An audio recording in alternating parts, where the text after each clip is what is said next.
destroyed, annihilated, crushed, obliterated. Zhilei Zhang repeats history. It knocks out Joyce. This time he did it more impressively. This time he did it more destructively. This time he did it quicker. That's what I want to talk about in this video. What up, Fight World? It's your boy Ego, and I'm back with some more boxing. I just watched a heavyweight fight. Joyce tried to get revenge, and let me tell you, it did not work his way. Joyce was crushed, and I do mean crushed, annihilated by Zhilei Zhang of China in 3 rounds. That's all it took.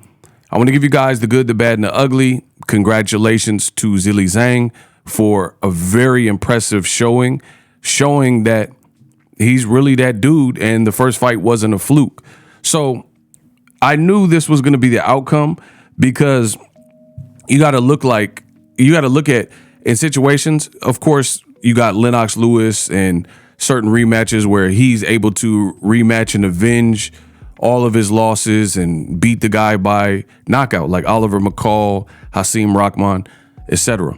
But Lennox Lewis is a very special fighter, and he has fundamentals, and he's also an Olympian. Now, Joyce is an Olympian as well, but it's a bit different because he's slow, he's lethargic and sluggish, and at the end of the day, styles make fights.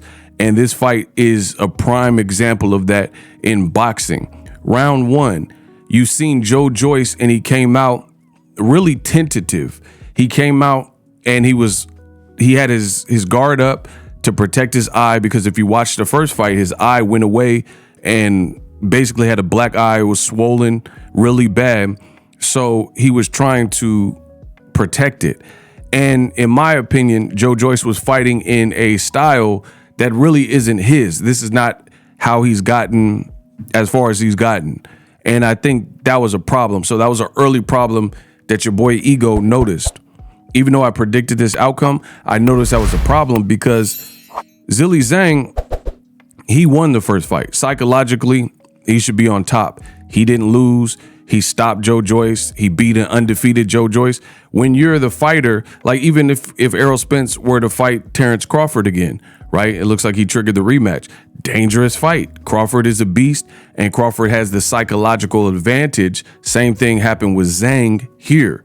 Zhang, he doesn't really have to make adjustments. Like, okay, you have a more determined, possibly rabid opponent in front of you, Joyce. But you also have somebody who could be broken and their mentality or their confidence is down. And that's kind of what showed. In round 1, you have Joyce fighting in a style that's not really inherent to him. And I didn't see that working. It was a very slow paced first round. So I was like hoping that the whole fight didn't play out like this, because the round 1 was rather boring, where neither guy was too much engaging. Now, Joyce is a big dude. Zhang is a big dude. So you just chalk it up as a fill out round. Round 2, a bit more action. But I noticed that Zhang was just getting the better of the exchanges. I think it was at the end of round 2 where he laced Joyce with a beautiful combination, and he put punches together like there was no fear from Zhang. And he was putting these punches together on Joyce, and you see his head looking like a bobblehead. It was just getting rocked, moving around. And I'm like, man, this looked like the first fight. But what Zhang did in round 3, all 3 of y'all, I ain't gonna say it no more, put some respect on his name, you heard me, was impressive. He caught Joyce is slow, as I mentioned, slow as molasses, which didn't do him any favors here.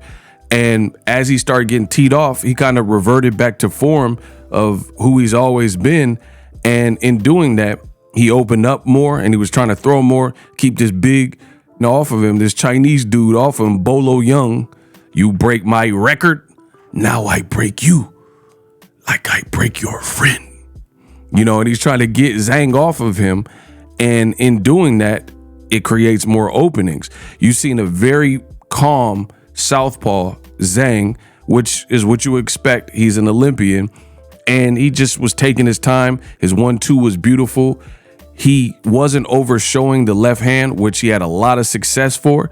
And I don't think Joyce, him being rather one-dimensional, I think he was so focused on trying to protect his eye against the left hand that he never thought the power was in both hands, and it was the right hand that knocked him out.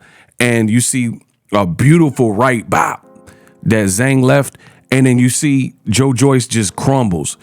He's a big dude, like a sack of potatoes. He fell. He fell to the canvas, fell kind of on his shoulder, on his head, and he just toppled over. I give Joyce credit. He does have heart, because the way he fell, it looked like murder she wrote, murder she wrote, it looked like he wasn't even going to be able to stand. But he did get up, but he got up rather late, like 9.5 seconds. Referee seen it. Referee's like, heck no, it's over. And the fight was rightfully called off. I mean, he was done. It had been progressively getting worse, and Zhang, showed that he's that dude, and he has the remedy, the antidote for Joyce's style, which is impressive, because Joyce, he does have a style, even though it's basic. His size and his engine and his chin to this point was his kind of claim to fame. And if you can't withstand that, then it's over. But Zhang styles make fights. He was boxing him. His 1-2 was beautiful. His timing was much better. And that's what we've seen. Now let's talk about the good, the bad, and the ugly. Now, the bad for Joyce is this. Joyce may not be the same fighter. And I don't like to put that on fighters and like put a limitation on somebody, because, who am I to say? But at the end of the day, stylistically, again, he was known for his chin. And now you just got decimated, and 2 losses back to back. I struggled to believe his confidence. He's going to need some real rebuilding. And Frank Warren, his own promoter, said to get to the top level, the loser is going to probably take 2 years to get back to the top level. So at Joyce's current age, I mean, does he have 2 years to go back all the way down the ladder and, get back in contention for a title shot? I don't know. You just lost to a 40-year-old Chinese dude who already beat you the first time, and he just had your number. So that's the bad for Joyce. Now let me talk about the ugly. To me, introducing Super Thanks right here on the official Boxingego YouTube. Super Thanks allows you, the viewers, to show a little bit of extra gratitude, which enables me as a full-time content creator to push out the content you need in the world of boxing. Underneath all the videos, you will see a heart with the $sign in it. You can enter any amount that you find suitable as a Super Thanks. A brand new, interactive, and colorful way to get your comments highlighted and noticed by not only myself, but other people on the YouTube platform. Super Thanks, a unique and cool way to show and applaud us full-time content creators. Hopefully you guys enjoy the content. Super Thanks. The future is now. The Hibernation 5s by Kenichi. Hybrid gaming and lifestyle headphones. Out of the box, you can connect to any console or PC. Bluetooth ready with a low latency USB adapter, color RGB, and extreme bass mode. The Hibernation 5s adjust to you. Whether you need a gaming, travel, gym, or lifestyle headphones, the Hibernations got you covered. The new Hibernation 5s, link in the description. Customize the way you hear the world. Welcome to the nation. Are you tired of your YouTube videos not getting any views? Well, consider TubeBuddy. I've used TubeBuddy for years to scale up my YouTube channel. Now we're sitting over 200,000 subscribers.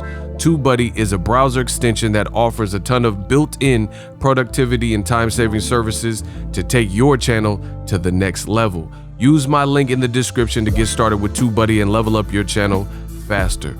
We working.